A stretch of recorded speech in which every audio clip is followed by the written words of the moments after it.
Are you ready? Are you ready? Not quite ready? Are you ready? Whenever you're ready. And I'd like to introduce Emma to this stage.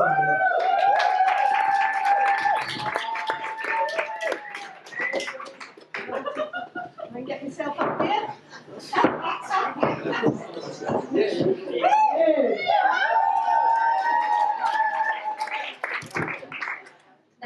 Right, I'm Emma, and I am a grandparent. Very proud grandparent. Grandparent's okay, but it's taken me a little while to get used to being called granny. Didn't quite sit well with me being a granny. Don't own a rocking chair. Don't particularly feel all that frail, and I'm not vulnerable to wolves. And I don't knit either, so, you know, I'm really, you know, grandchildren are great, being a granny, not so sure. I don't knit, but I do have a hobby. I've just taken up pole dancing. Yeah, I am a pole dancing granny. And it's great. Gives you a whole new perspective, hanging in an upside down crucifix. Well, that way. Yeah, I love it. Absolutely love it. And you find out all sorts of parts of your body that you can grip on with. I didn't know. Armpits, your knees. It's really, really helpful when you're struggling with bags from Waitrose. So yeah, the upside down crucifix, that's a great move. There's another one, there's a fish flop you can do. And one of my favourites is the hello boys. Which I'm just trying to perfect at the moment. Yeah, so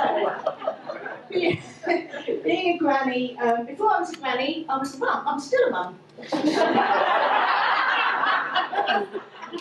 But I'm mum to five daughters. You know, a bit like a modern day Mrs. Bennett.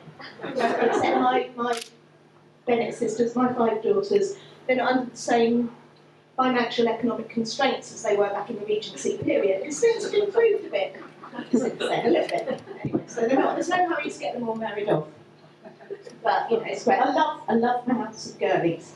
And I mean, I would quite like to have had a hobby. I did try a few things. I mixed up the baby daddies, a bit like no success. Still got a load of girls. But it's nice. We have a lot of fun. I mean, it's funny being a mum, isn't it? It's not always something you plan.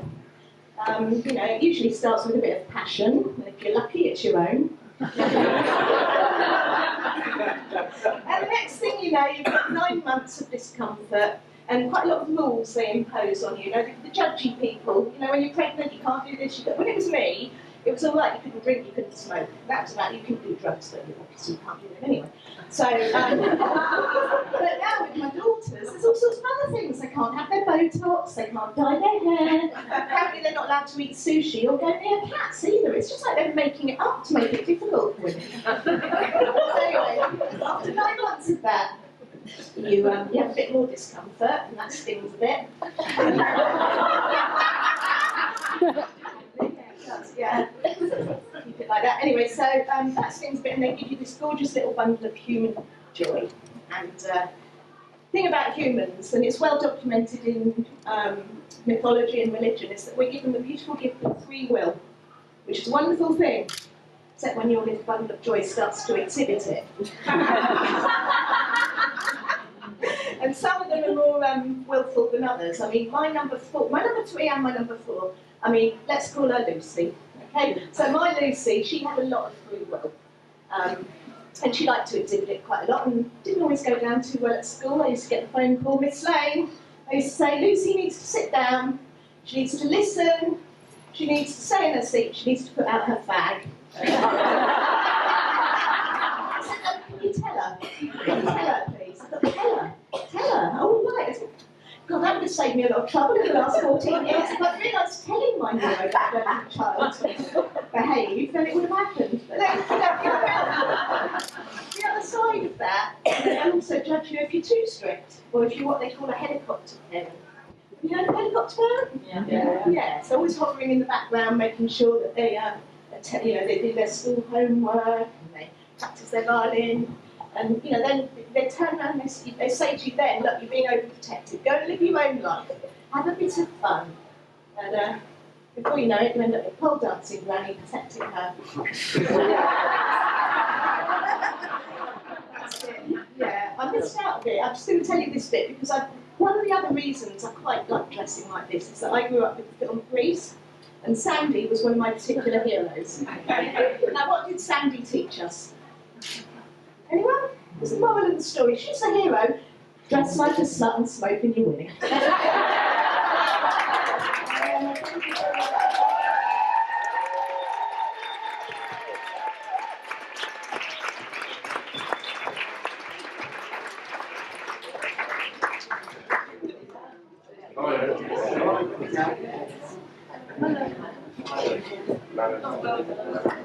Oh, let's have another